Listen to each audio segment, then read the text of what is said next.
When we began this series on prayer, I shared with you that one of my resources was a book entitled Teach Us to Pray, Prayer That Accesses Heaven and Earth.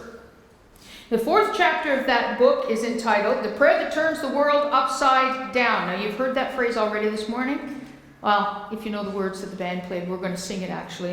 Anyway, there it is. Prayer that turns the world upside down.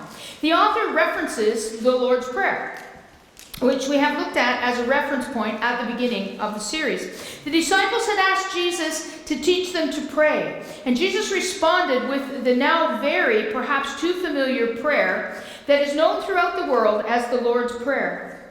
Now, the author says about that prayer, the Lord's Prayer is doctrinally robust, theologically deep, and anything but serene.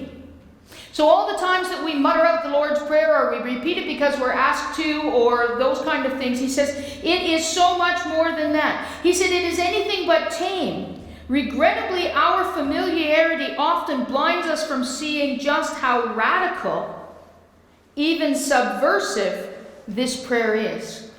It is for those who hold firmly that Jesus Christ has inaugurated a kingdom, has risen from the dead, reigns at the right hand of God, and is coming again to judge the living and the dead. Did you hear that? Those are the things we believe. All of those are included in our doctrine. He has inaugurated a kingdom. He has risen from the dead. He reigns at the right hand of God. He's coming again to judge the living and the dead. The Lord's Prayer, here you go.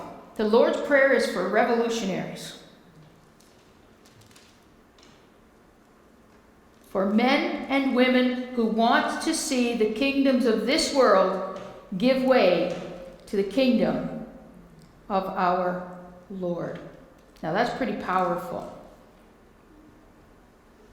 Pretty powerful. And I am complete. There we go. So when we looked at the prayer earlier, we referenced the account in the Gospel of Luke with the request from the disciples, Lord, teach us to pray. Today we're going to look at it from the Gospel of Matthew. Matthew chapter 6, if you want to turn to that. Matthew chapter 6. And the prayer is found there in the passage called prayer. And Jesus says, and when you pray, do not be like the hypocrites. And he tells them all these different things they shouldn't be praying like. And then he says, then this is how you should pray, starting at verse 9. Our Father in heaven, hallowed be your name. Your kingdom come, your will be done on earth as it is in heaven. Give us today our daily breads. Forgive us our debts as we have also forgiven our debtors. And lead us not into temptation, but deliver us from the evil one. Matthew chapter 6. Now, the interesting thing about that passage, text is basically the same.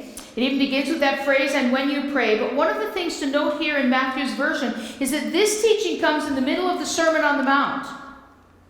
3 chapters, 5, 6, and 7 in the book of Matthew that give us just about everything we need to know about Jesus, why he's come, what he's going to do for always.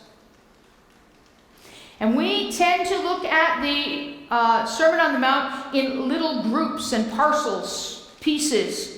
And we pull them out and we're familiar with bits and pieces of them. When you take the whole thing together, it's quite a package. It's quite a package. This is Jesus actually beginning his ministry. In a sense, handing out a manifesto. Revolutionary. He's saying, here's what I'm here to do. Here are the things you need to know. Here is how you should then live. And into this teaching, Jesus sets this prayer. And into this prayer, he sets out what has been before, what is now happening, what will happen, and what will ultimately happen.